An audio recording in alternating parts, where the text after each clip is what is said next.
Assalamu alaikum and good evening. Viewers, the present chaos and war against Pakistan has become explosive during the last 3.5 weeks. In 27 attacks, we have lost more than 200 lives, from polio teams to media, from sectarian to trains, from power pylons and gas lines, and attacks on army, schools, tablighi gatherings. Nothing is safe anymore, and this war is going to turn into fifth-generation war. Everyone in the country is in panic, while the government and the political parties are in state of confusion. After two major attacks in Charsadda and Rawalpindi, Pak Army responded by targeted airstrikes in North Waziristan. One-to-one meeting with Chief of Army Staff General Rahil Sharif and Prime Minister Nawaz Sharif is considered crucial, especially in the backdrop of recent increase in the incidents of terrorism, including attacks on the armed forces as well. In this dangerous situation, some questions need to be answered here. What should be the military strategy to deal with this crisis? How important is the meeting between Chief of Army Staff and Prime Minister Mia Nawaz Sharif? Has the final battle begun in Pakistan between Taliban and Pak Army? Can this war be won? And what should Pakistanis expect in the coming couple of weeks? Today, we will discuss all the aspects of the present war against Pakistan, which has become explosive during the last 3.5 weeks. And we will also analyze the strategy of the enemies of Pakistan like TTP, BLA, RAW and CIA.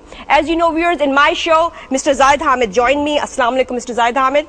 You must have seen what's been happening in the last 3.5 weeks in this country. And before we start our discussion, we have put together a report of the terrorist attacks that has happened in just the past 25 days only alone. How many lives we have lost. Let's have a look at that first, then we will start our discussion. Terrorist attacks in 2014, January the 1st. At least 3 people killed and 30 injured in a suicide attack targeting Shia pilgrims in Akhtarabad, Quetta. January the 6th. At least 9 persons killed, including 3 suspected militants and 3 children in a bomb blast at Tira Valley of Khyber Agency in Fata. January the 8th. At least 13 people killed, including 10 militant and 3 security officials, when militants attacked Green Ridge checkpost in Lauda subdivision, South Waziristan Agency of Fata. January 9th. 3 policemen, CID SP Chaudhry Aslam Khan killed and 10 people injured in a suicide attack in Karachi. TTP claimed the responsibility. 16 January, at least 10 people killed and more than 60 injured when a bomb exploded at a religious center in Peshawar. TTP distances itself from the attack. 17 January, 3 people killed in an attack on Express News van in Karachi. Taliban claims the responsibility. 20 January, 26 soldiers killed and 30 injured in an explosion targeting military convoy in Bannu. 20 January, a suicide bomber killed 14 people, including 9 security personnel in market next to GHQ. TTP claimed the responsibility. 21st January, 1 polio worker in Mansehra and 3 others in Karachi were killed. January the 21st, at least 24 people killed and 40 others injured in a powerful explosion targeting pilgrims returning from Iran in Mastung, Balochistan. 22nd January, at least 7 Levi's personnel were killed and 10 others, including a Spanish tourist, wounded in Poshak, Balochistan. 22nd January, 6 policemen and a boy killed and 11 others injured when a police van was bombed in Charsadda. Yes, Mr. Zaid Hamid, as you saw the report, and unfortunately, just in the last 25 days, we have lost more than 200 innocent lives, which includes all kinds of sectors, which includes media, which includes innocent citizens, which include our security officers, police officers. But before we start our discussion, I would like to show a clip in which a couple of weeks ago, almost 3 weeks ago, you mentioned about how bloody this year of 2014 would be. Your predictions, unfortunately, those were not the good ones for Pakistan, but they seem to be coming true. Let's have a look at that clip and then we will start our discussion. 2013 की हिमाकतों और जहालतों और blunders को सामने रखते हुए for God sake इस leadership को इस वक्त चाहिए कि होश के नाखून लें, वरना कुछ भी नहीं बचेगा। ना जुडिशरी बचेगी, ना आर्मी बचेगी, ना मुल्क बचेगा, ना नवाज शरीफ साहब बचेंगे, ना उनके आगे आने वाली नस्लें बचेंगी। A warning to Pakistanis that a major high-intensity conflict is coming our way. In Pakistani streets, all the police officers and armed forces officers are being killed by terrorists in roadside bombs and car bombings. From now, the war has stretched from Karachi to tribal areas, and the economy is collapsing. And Pakistan Army for the next 7 or 8 months would be fighting the urban insurgency. They will be desperately trying to control this urban violence, resurgence of urban violence. Yes, Mr. Zaid Hamid, as you mentioned 3 weeks ago that 2014 will be a bloody year. And unfortunately, in the past 25 days, it is proving to be true. Now, what do you say? Is this the final beginning of the battle in Pakistan now between TTP and our security forces? You see, again, this is very unfortunate that we have been proven true. That 2014 is going to be one of the bloodiest years in Pakistan's history. And this was not based on magic. It was pure defense and security analysis. We knew the environment in which Pakistan is entering into the year of 2014. And we knew the regional game. The Americans were withdrawing from Afghanistan. The Indian RSS, Hindu Zionists were rising to power in India. Pakistani state was collapsing. And there was utter confusion between the political parties of Pakistan. The media was anarchic. The judiciary had already collapsed. In fact, it was hostile to the Pakistani armed forces. And the insurgents, whether they were religious insurgents from TTP or secular insurgents of Balochistan Liberation Army or the urban warriors of Karachi, all had a free hand in waging a war which was demolishing the state from within. And now the level had come. But Mr. Zaid Hamid, answer me this first, that what causes this recent wave of extreme terrorism, that we are seeing in the last 25 days? What has caused this, wave of terrorist attacks? You see, they were attacking the entire 2013 year as well. For the last 7 or 8 years, the war that they were waging against Pakistan was called the fourth generation war. We have talked about it extensively on this forum also and on different television channels. Right. And how the fourth generation war is waged using the media, using the judiciary, collapsing the economy, insurgent groups, terrorist groups. But now, the unfortunate part is that this fourth generation war has been modified, has transformed, has morphed into a next generation of lethal warfare, that is the fifth generation war. And this is the dangerous part. We could see that it's coming. We knew Pakistan has already been pushed into that stage. And in the fourth generation war, you try to achieve certain strategic objectives. Like in Yugoslavia, for example, they wanted to balkanize Yugoslavia in a very carefully crafted and designed map. Serbia was to be made separate, Bosnia, Croatia, Montenegro. So it was a designed plan, and they created a controlled anarchy, and they were able to balkanize, they were able to divide Yugoslavia on the lines they wanted to divide without creating chaos and anarchy in rest of the Europe. So it was a very controlled demolition plan which worked. Similarly against the Soviet Union, it was a very controlled demolition plan that Central Asia was broken away from the Soviet Union, and Russia was isolated as the Russian Federation or Russia as a country, but the upheaval in the Central Asia and the rest of the world was contained. That's called the fourth generation war, in which you achieve an objective, but you control the destruction within the region. So according to you, the fourth generation war level has been accomplished in Pakistan. See, what happened is, the objectives of fourth generation war was why they were waging this war against Pakistan. And the first and the foremost objective was to denuclearize Pakistan, to take away Pakistan's nuclear weapon. Then the second level was to balkanize it, keep separate Balochistan, separate Pashtun areas, separate Sindh from Pakistan. But they could not balkanize without denuclearizing Pakistan. One of the greatest reasons, geopolitical, geostrategic reasons of American invasion into Afghanistan was to create the environment in Pakistan to denuclearize the country, for which they had to support the separatist groups, they had to support the terrorist groups, to give the perception that Pakistan is a failing state, is a failed state, is a dysfunctional state whose nuclear weapons are about to fall into the hands of the insurgents and terrorists, particularly so-called Al-Qaeda, which the name TTP, the Tehreek-e-Taliban Pakistan they call it, but here in Pakistan we call it Tehreek-e-Taliban Pentagon. because they were created by the CIA for the very simple purpose, the purpose which you see the Free Syrian Army doing in Syria right now, demolishing the state of Syria by support of the CIA. So TTP is actually the FSA, Free Syrian Army, of this Afghanistan-Pakistan AFPAC region. So they could not denuclearize Pakistan in the last 8 or 9 years of war that they were doing. They could not create enough anarchy in Pakistan where they would dismember Pakistan according to their plan. So now they have upped the ante. Now they have taken it to the new levels. Fifth generation war is primarily... But what would they achieve by, raising the level of terrorism? I'm coming to it now. The fifth generation war is actually an anarchic war. This war is not waged to achieve a geopolitical objective of precision dismemberment of a country. This is waged to complete total, absolute chaotic anarchy in the country. What is happening in Iraq now?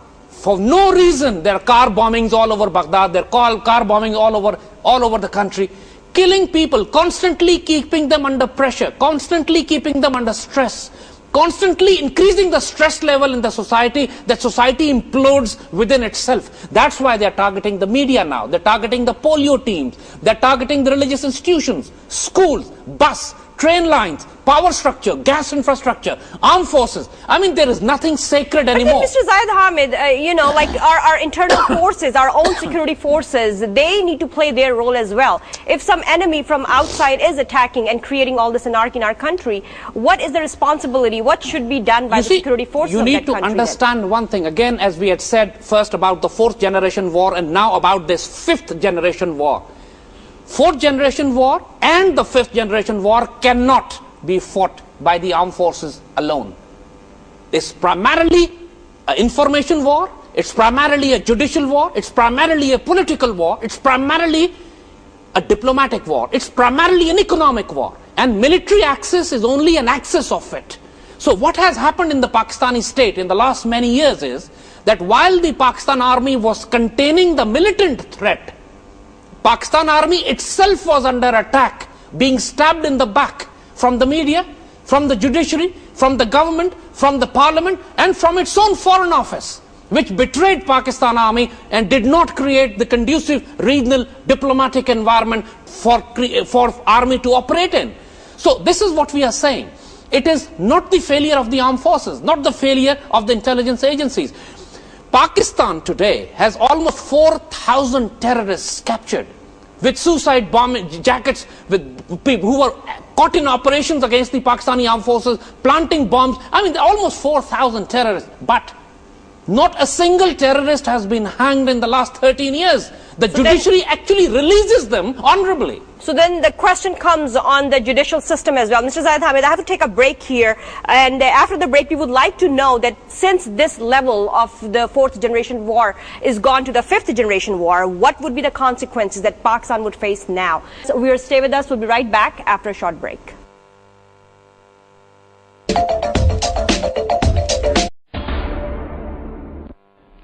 Welcome back, viewers. We're talking and analyzing and discussing the situation in Pakistan right now, the recent wave of the terrorist attack as the beginning of this year that we have been seeing, and the response of the Pak army with the jet planes airstrike in the North Waziristan area. Is this the response towards the fourth generation war, which is entering into the fifth generation war, to stop these kind of scenarios happening in Pakistan? Or is the Pak army has lost its patience and threshold on waiting to the political leadership to be prepared and let them go ahead and conduct these airstrikes? We're talking about different political leadership role as well, and the judiciary role as well. Mr. Zaid Hamid, before we start our discussion, we would like to see what does Imran Khan has to say after the Pak army military strike happened in North Waziristan. Let's listen to him first, and then we will start our discussion. चाबी है अमन की, वो है कबायली इलाके के लोगों के पास। उनको साथ मिलाना, उनको कंसल्ट करना चाहिए था, डायलॉग में शिरकत करवानी चाहिए थी, और फिर ये आहिस्ता आहिस्ता हमें पता चल जाना था कैसे दहशतगर्द हैं जो बात करने के लिए नहीं तैयार, उनको आप आइसोलेट कर सकते थे। हम अपनी फौज के साथ खड़े हैं, फौज ने बड़ी कुर्बानियां दी, लेकिन क्या ये अगर सारी कौम को पता हो और एक पेज पे हम सारे हों तो क्या ये बेहतर ना हो? क्या ये बेहतर ना होता कि हम सारों को कॉन्फिडेंस में लिया जाता? अगर ऑपरेशन भी करना तो हमें बताएं क्या करना। Yes, Mr. Zaid Hamid, as you saw Mr. Imran saying that we are supporting our army, but it would have been better if we would have been taken in confidence, if the people in that area would have been taken in confidence before the military strike happened there.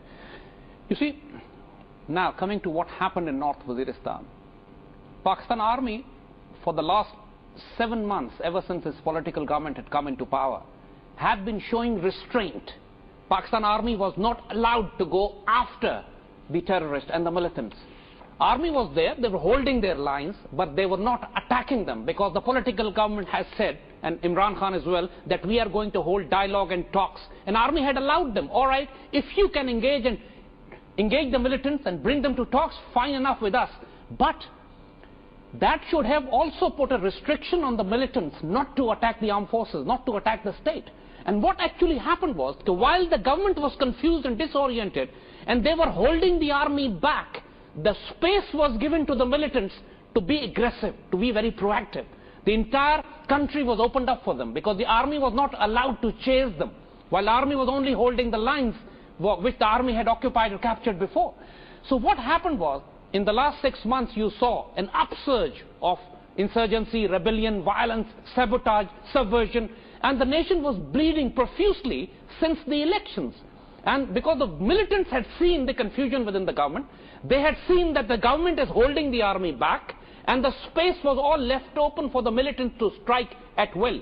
And when the 2014 started, their handlers, their sponsors, the CIA and the RAW, they upped the ante. They realized that this is the critical time. 2014 is a very critical time for them, as the Americans would be drawing down from Afghanistan.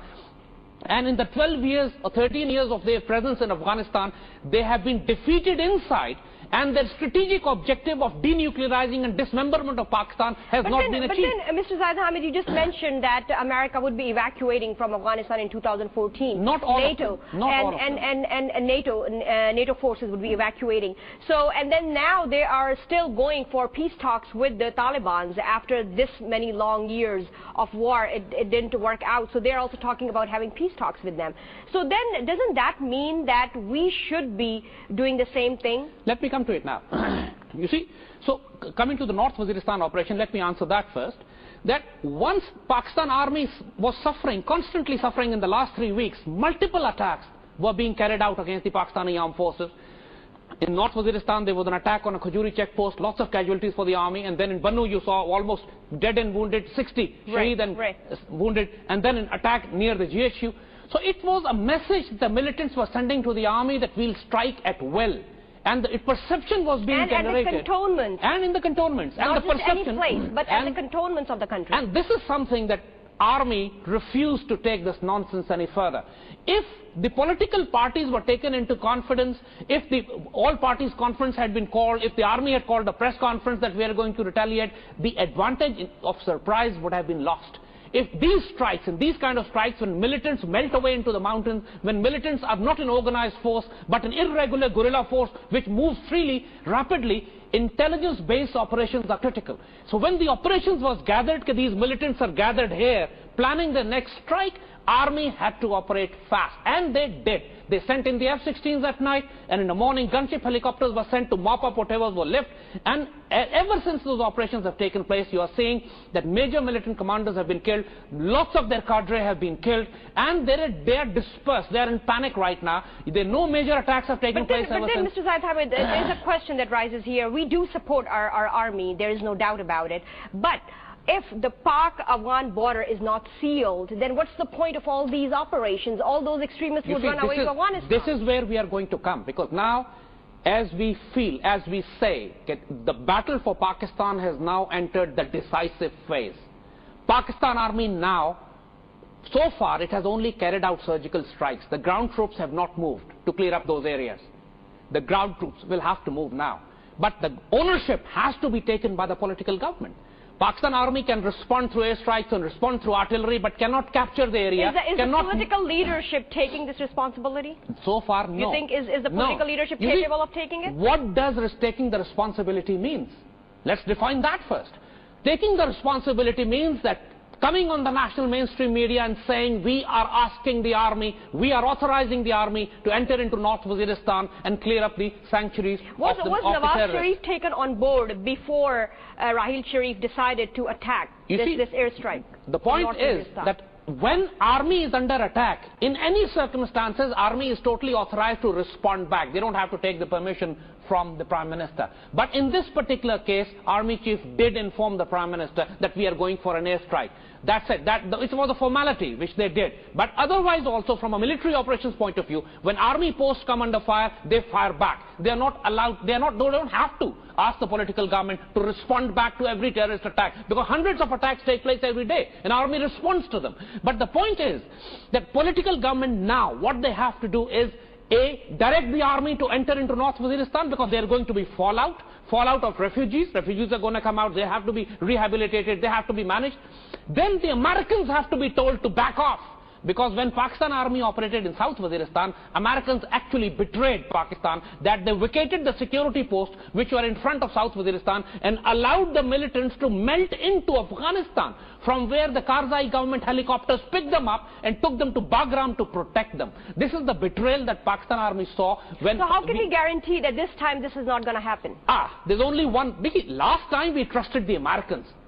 Americans had given us clear guarantees to Pakistan army that we are going to maintain the post along the Pakistan-Afghanistan border in front of South Waziristan. So when Pakistan army move in, the Americans would not move from their position and stop the infiltration or escape route of the TTP. But do you think America would give this guarantee to our army? No. Americans will not give us the guarantee. Americans have betrayed us. Now we know Americans are patronizing the TTP. At that time, few years back, Pakistan didn't know that. So now what Pakistan army, and this is where the political government has to do, is tell the Americans that we are going to go in hot pursuit. If the militants melt into Afghanistan from North Waziristan, because once the army start to push them, they'll go into Afghanistan. And that's where we'll have to hit them hard. And that's where the political leadership... What you're saying is that we need to go to Afghanistan to hit them. See, Afghanistan is no country now. It's total anarchic. There is no government. Mayor of Kabul... But don't you think that we are crossing the national limits? You see, the point is, for years Americans have been droning Pakistan under the same pretext that the Haqqani network and Mullah Umar and Hikmatyar, they are hiding in Pakistan. That's why we are doing the drones. We can use the same argument on their face, right into their face, and say, you people have betrayed us, you have supported this Tehreek-e-Taliban Pentagon, and now when we are about to crush them, they are going to give them a space to escape. Americans attacked the Salala checkpost, killed 26 of our soldiers and men, because after that Pakistan stopped the NATO supply for 10 months, precisely for the same reason. That checkpost was there to stop the infiltration of TTP. Mullah Fazlullah is based in Afghanistan. He's got an Afghan passport. He travels to all over the world. India and CIA takes him to Langley on Afghan passport. He is the most wanted man, the head of the TTP. We all know this now. So now, isn't there a way to go through United Nations to pursue on this? This is what I'm saying. This is where the political government has to deliver. Army cannot fight the diplomatic war. Army cannot go to UN. And then secondly, if the political government does not take the ownership of this operation, these were the crises, these were the reasons why Pakistan army has been fighting for the last 12 years with their hands tied behind their back. No diplomatic support, no international support, no UN support, no media support and no judicial support. How can army fight? And this is where Nawaz Sharif has to bring judiciary on board. This is where the media has to be restrained from speaking hostile nonsense against the army once the army starts to go after these militants. So unless and until these access are covered by the political government, they would be stabbing the army in the back once the army starts to chase these militants. And this is what the army is asking them to do. Army can make precision strikes. They can strike through F-16, they can precise through artillery, they can precise through hit through helicopter gunships. But once the army starts to move the ground troops to capture the sanctuaries which the TTP has in North Waziristan, there are going to be fallouts. And above all, the biggest fallout would be that militants are going to hit all over the country trying to release the pressure from them in North Waziristan. There are 4,000 militants that we have already captured in various jails, and then their sleeper cells from Karachi to Peshawar are going to strike, as they are striking now. The polio team, the train, the buses, power structure, they are going to strike ruthlessly everywhere. But don't you think that our government has come up with such a fabulous plan of shuffling these criminals from one province to another without even exposing their locations? Don't you think that they have this fabulous plan that will work out to save those criminals? This is insanity. This is madness. The country is in a state of war, and all the government can do is they can shuffle them from one prison to another, hoping that militants would not jailbreak them. I mean, this is insanity. This is banana republics do that. Strong states don't do that. Strong states put them on trial. Their system is protecting those criminals by shuffling them around Iraq the jail. is a failed dysfunctional state. Despite that, their government had enough guts that they hanged 26 terrorists in one day.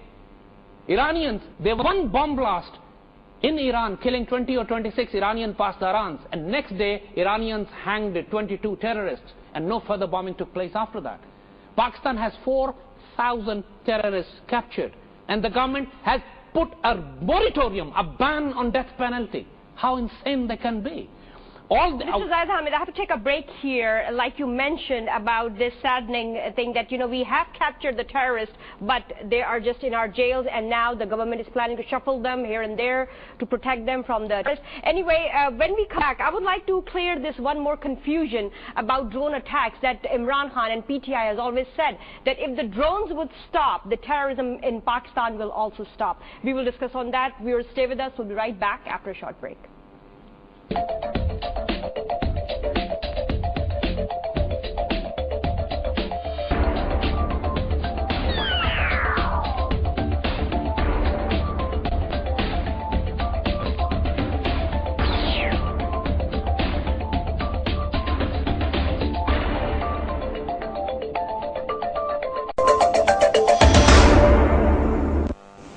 Welcome back, viewers. We are discussing on the current crisis in Pakistan. We would like to know that what should be the political leadership strategy to deal with such crisis. Mr. Zaid Hamid, let's have a look at one of the government's representatives, Rana Tanveer, and let's see what he has to say about the current crisis that are happening in Pakistan.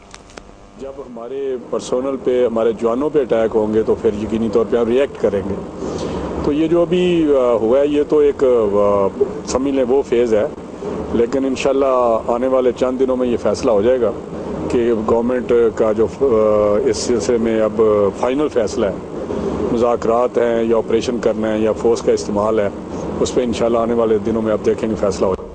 Mr. Zaid Hamid, as you heard Rana Tanveer saying that we will see some final shaping plan from the government that as to they're going to go for the peace talks or they're going to go for the targeted operation. But before we come to the current government part, we would like to know that PTI has always been claimed that if drones would be stopped, the terrorism in Pakistan can be controlled. But now when we see all these attacks happening in Pindi, in Bannu, and then the pilgrims bus gets attacked, Taliban, Tehreek-e-Taliban Pakistan, they never mention anything about drones. They never say that we are doing this because of drones. They say that the Bannu attack is the revenge of Waliur Rahman's death. So they have a different reasoning for every attack. Then why drones are the key problem in this? See, this is the most unfortunate part, that the most educated elite of the country were completely befooled, completely made to look like absolute idiots by the stance taken by Imran Khan and PTI. That all this insurgency and violence and fourth generation war and fifth generation war and Balochistan Liberation Army and the sabotage and subversion that is taking place in Pakistan is because of the drone strikes. That's insanity.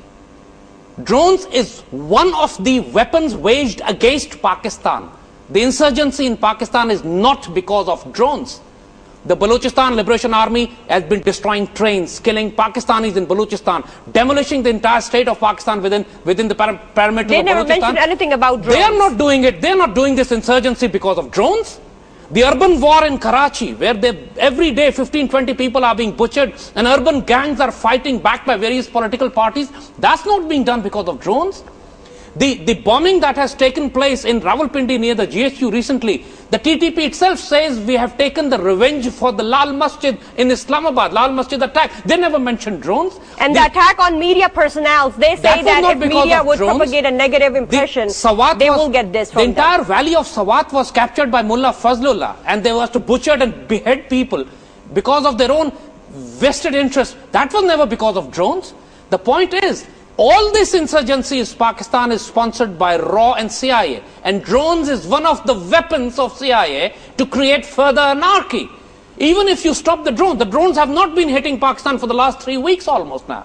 But Pakistan is facing the bloodiest phase of its history. So this bubble of drone has burst? You see, now it should. PTI workers should wake up to this harsh, brutal reality. They were absolute idiots in believing this, that all this insurgencies in Pakistan is because of drones. Drones, even if you stop drones, this insurgency will get bloodier by the week, unless and until you do what we are telling you now. So then what would you say about the argument of PTI that they have been fighting this war for the past 12 years? What about all that then? You see, we have already answered that. Again, that's a ridiculous, stupid argument. Pakistan army has been fighting this war for the last 12 years with their hands tied behind their back. Did the judiciary support the army? Did the media support the army? Did the government and the parliament support the army? But Mr. Zaid Hamid, during the times of Musharraf, you think the army was tied? You see, the point is, during the time of Musharraf, for the first 6 or 7 years, army was actually at the receiving end. They were totally disoriented and confused. We always say it's the Musharraf's policies which have destroyed Pakistan. He pushed Pakistan into a war of which he knew no consequence. What would happen out of it? But the fact is, for the last 7 years, there's democracy in the country. And even now, but still the ironic situation is that even now, the anti-terrorist law which the Nawaz Sharif government has been passed through an ordinance by a presidential order, not through the parliamentary order. Pakistan Protection Ordinance. Pakistan Protection Order has been passed by the president because the parliament still does not function, despite having democracy for 7 years. This is the insanity of it. The political parties are so confused, so divided, so disoriented. Even the Pakistan Protection Ordinance they could not pass. And still you heard this government representative saying that still they are confused what to do about it. Whether to take an action or to talk to them or to beg the terrorist or to... Mr. Zaid Hamid, do you think they have all this time to them to still stay in a confused state? You see, that's what we are saying. In the last 3 weeks, the violence that has taken place has shaken up the entire country. I mean, they have really been shaken up. Even right now, the whole country is blockaded by protests and roadblocks because people are protesting against this violence. We saw the Hazara community, people sitting with their coffins of their loved ones over the roads that died in the terrorist attack of the bus. The point is, this, as we said, this government is going to commit suicide with its own stupidity. This government does not need any enemies. They don't need TTP or BLA to bring them down, or the political opposition. They're good enough for it. How do you see the recent session happening between the government and the army personnel, in which our Chief of Army Staff was there, DGISI, DGMI, and then Prime Minister, Interior Minister, and then they came up with the surgical operations. You see, don't you think now the direction is sort of getting in the right direction? You see, they are going to call it a surgical operation, correct? Because the operation in Waziristan, there are lots of pockets. There are pockets of tribes which have alliances with Pakistan army. There are tribes which are Afghan Taliban who are not hostile to Pakistan. But there are pockets where there are TTPs making itself, has dug itself in. And obviously once the army move in, army will make sure that civilian villages, civilian population, friendly tribes, the Waziri tribes who live there are not harmed. The Afghans who live there, who are friendly to Pakistan, are not damaged. And you only target those militant groups which are backed by CIA and RAW. And that's why, but the point is again, Pakistan army has the capacity, they have the will, they have the means, and they have the resources to destroy the TTP in North Waziristan. That's not a problem.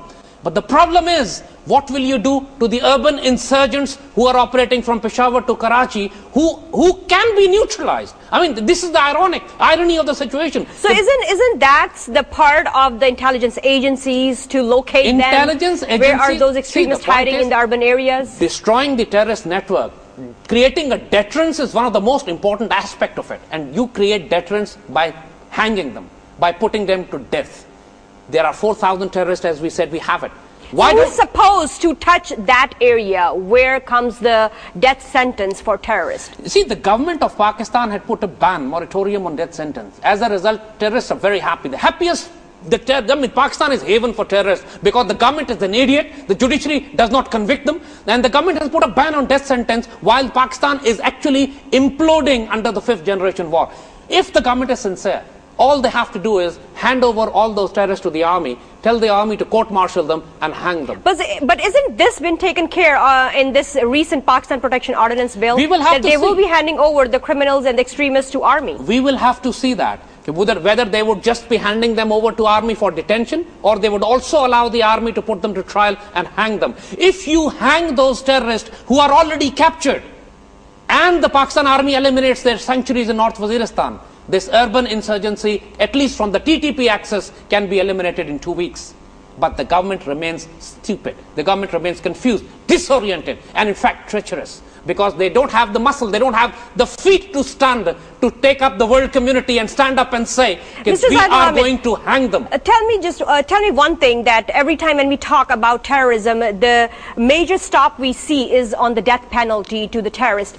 As a simple citizen, with the information that I have, with the knowledge that I have, I would like to know that can a citizen of Pakistan file petition to the Supreme Court against government to raise this restriction over this law of not sentencing the terrorists to death? See, my question is, when we are doing this program, we are actually doing a petition to the government and to the nation and to the Supreme Court. They are not deaf and dumb and blind. They hear what we say. And they know it very clearly. Can the Chief Justice, hang on. Can the Hazara community people and all those whose loved ones have been killed and murdered through those extremists, can they file a petition with the Supreme Court against government? Again, let me give you a very ironic example. Just a few days back, the Chief Justice of the Peshawar High Court has given a statement. Stunning. He says now that Pakistan is being dismembered like the former Soviet Union. He knows it. They know it very clearly. And he is part of the judiciary which has been protecting the terrorists for the last 13 years. And now, what's the point of filing a petition when he himself is saying, we know Pakistan is being dismembered like Soviet Union? So this is the irony of it. They know it.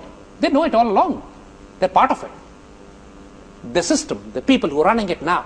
Why, Zaid Hamid, why do we see that if an ordinance has to be passed, it gets through everything within a couple of hours, overnight, but when something like this, that includes the benefit of the citizens of Pakistan, it takes forever, and there are so many complications, you see, legal or illegal? This is exactly what trying to make you understand. It's a deliberate, controlled demolition of the state, where the organs of the state are involved in demolishing it. The politicians, the judiciary, the media. But Nawaz Sharif doesn't have to do anything with this. That was the Zardari's chapter. Nawaz Sharif has everything to do with this. It's been 7 months. He's most indecisive. He has not been able to pass a single law. How can he unlock this? How can he unlock this riddle? He can't. He doesn't have the capacity. Unfortunately, he is not known for his wisdom or genius. The unfortunate part is he's not even known for his courage, nor he's known for his honor. And this is the unfortunate part, because now, unless and until army can push him into it, he will never do it. And this is where the critical role of the army comes into play. But don't you think that army has attained that role of having an upper hand on the political leadership? It's not a question of upper after hand. Having this, it is not a question of being an upper hand. It's a question of being advisors in matters of national security. It's army's job to defend Pakistan. So then why can't they advise the government as an advisor then? I assume they're doing that. I assume they're telling the government to back them up. I assume they're telling the government. So do we see your prediction that, inshallah, let's hope that we get to see in future coming true that this ban on the death sentence to the extremists, to the terrorists might be uplifted? I have personally no doubt. If Pakistan does not start hanging these terrorists, we can never win this war against insurgency, violence and sabotage. Pakistan will have to hang them. Just like if you send Pakistan army into a military operation against them, what will you do to the terrorists? You capture. You can't send them back. You can't give them befitting dinners and send them back into the battlefield again to fight you some other day. You got to hang them. You can't keep them in jails either. So this is what I'm saying. We are losing this war only for one reason. In Pakistan, the said terrorists are not being sentenced to death. Mr. Zaid Hamid, one last minute left, and I would like to know this from you, that do we see at least one axis of Pakistan, which is army now, which is proceeding in the right direction? You always have been saying that the former chief of army, General Kayani, has not been that much vocal as much as he should have been. So do you think General Raheel Sharif is proceeding in the right direction now? So far, whatever Raheel has done, I'm very happy with that. He has taken the stand, he has pushed the government, he has responded well in the battlefield, he has made all the right moves. And personally, as long as the army stays united and responds as it is responding now, I have very strong faith that we will come out of this crisis. But this is something, the weak links of this war, the final battle has begun. But whether we will win this war or not would depend on one critical factor: how would the government respond now? Judiciary has to be brought on board, media has to be restrained, and political and diplomatic support has to be created. If this is not done, army would not be able to win this war. The critical decision, unfortunately, lies not in the hand of the army chief, but in the hand of the Prime Minister. And this is what makes me very fearful. We are led by a man, he's totally incapable, confused, disoriented, and coward. That is the dangerous part. Thank you very much, Mr. Zaid Hamid. Viewers, we discussed about the current scenario, current extreme terrorism situation in Pakistan.